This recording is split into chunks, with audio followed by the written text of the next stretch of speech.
ଭାରତ ଆଜି ନୂଆ ସକାଳ ଦେଖିଛି। ପହଲଗାମର ଆକ୍ରମଣରେ ଯେଉଁ ସବୁ 26 ଜଣକୁ ଗୋଟି ଗୋଟି କରି ମାରିଥିଲେ, ସ୍ତ୍ରୀମାନଙ୍କର ସିନ୍ଦୁର ପୋଛିଥିଲେ, ସେହି ଦିନଠୁ ମୋଦି କହିଥିଲେ ଅପରେସନ ସିନ୍ଦୁର ହିଁ ଆରମ୍ଭ ହୋଇଯିବ।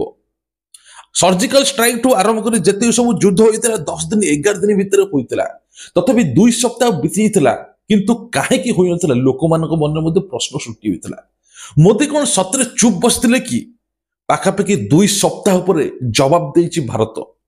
ପାକିସ୍ତାନର କ୍ୟାମ୍ପକୁ ଖୋଜି ଖୋଜି ମାରିଛି। ଗତକାଲି ରାତିରେ ମିସାଇଲ ଆଟାକ୍ ହୋଇଛି, ଆଉ ସେ ପୁଣି ବି 70 ଜଣ ଆତଙ୍କବାଦୀକୁ ମଧ୍ୟ ଧ୍ୱଂସ କରିଦେଇଛି।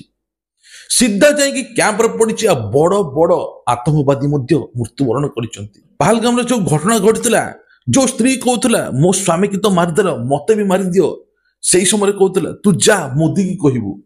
ଗୋଟି ଗୋଟି କରି ସମସ୍ତଙ୍କର ସ୍ୱାମୀକୁ ମାରିଥିଲେ, ଆଉ ସେଇ ସମୟରେ ସ୍ତ୍ରୀ ଲୋକଙ୍କର ସିନ୍ଦୁର ଯାଇଥିଲା।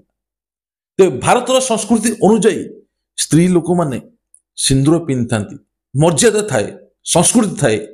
ଆଉ ସେଇ ସିନ୍ଦୁର ପୋଛିଥିଲେ ଏହି ଆତଙ୍କବାଦୀ ମାନେ।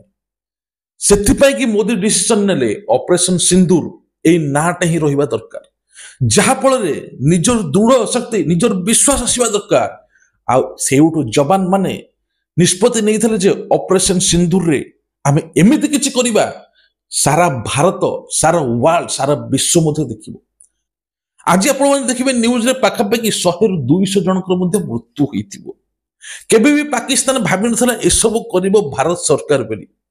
ଏପଟେ ସରକାର କହିଥିଲେ ଯେ ମକ୍ ଡ୍ରିଲ୍ ହେବ, ଅଭ୍ୟାସ ଚାଲିବ, କେମିତି ରକ୍ଷା କରିବା, କିନ୍ତୁ ସେସବୁ ଥିଲା ସବୁ ପ୍ଲାନ୍।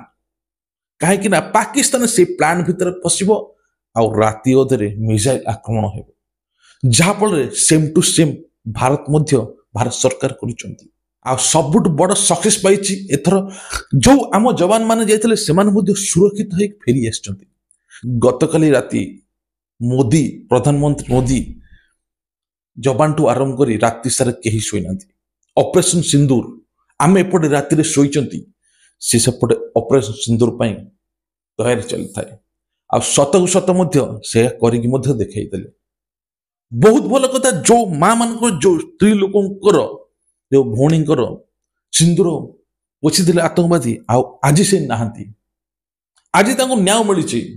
ଆହୁରି ମଧ୍ୟ ଆଗକୁ ଭାରତ କହିଲା, ଭାରତ ସହିତ ଲାଗିଲେ ତାର ପରିଣାମ କେତେ ଭୟଙ୍କର ସେ କଥା ପାକିସ୍ତାନ ହିଁ ଜାଣିବ। ତାପରେ ଆଉ ଗୋଟେ କଥା ହେଲା, ଆଜି ହେଲା ମକଡ୍ରିଲ୍, 4ଟାରେ ସାଇରନ୍ ବାଜିବ। ଦେଖାଯାଉ କଣ ହେଉଛି ଆଗକୁ। ଭାରତ ସରକାର କେବେ ବି ଛାଡ଼ିବନି। ଭାରତ ନିଶ୍ଚିତ ତାର ପ୍ରତିଶୋଧ ହିଁ ନେବ, ଆଉ ସତକୁ ସତ୍ୟ ମଧ୍ୟ ନେଲା। କିନ୍ତୁ ପାକିସ୍ତାନ ବାରମ୍ବାର କହୁଛି ଯେ ଆମର ନାଗରିକ ଉପରେ ଟାର୍ଗେଟ କରାଯାଇଛି, କିନ୍ତୁ ଏପଟେ ଭାରତ ସରକାର କହୁଛନ୍ତି, ଯବାନ ମାନେ କହୁଛନ୍ତି ନା, ଆମେ କେବଳ ଆତଙ୍କବାଦୀଙ୍କୁ ଟାର୍ଗେଟ କରିଛୁ। ଦେଖାଯାଉ କଣ ହଉଛି ଆଗକୁ। ଭିଡ଼ିଓଟିକୁ ବହୁତ ମାତ୍ରାରେ ସେୟାର କରନ୍ତୁ, ପ୍ରତିଟି ଲୋକ ଏ ବିଷୟରେ ଜାଣିବ। ଆଉ କମେଣ୍ଟରେ ଲେଖିଦେବେ ଜୟ ହିନ୍ଦ।